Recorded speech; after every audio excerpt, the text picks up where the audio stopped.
Martin Paes, kiper FC Dalla dikabarkan resmi menjadi warga negara Indonesia, WNI. Martin mengambil sumpah jadi WNI Selasa, 30 April 2024, pagi waktu Indonesia Barat. Hal itu seperti diberitakan Instagram Football Indonesia.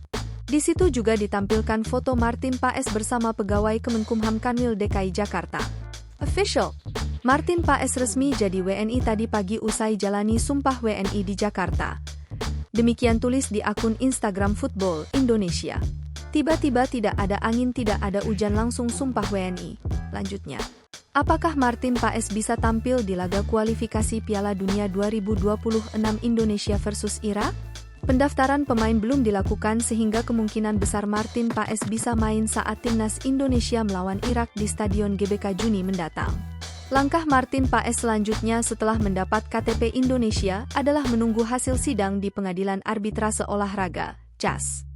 Ini karena proses naturalisasi Martin Paes harus masuk CAS karena kiper yang satu ini dinilai melanggar persyaratan artikel 9 ayat 2 peraturan FIFA soal pergantian asosiasi.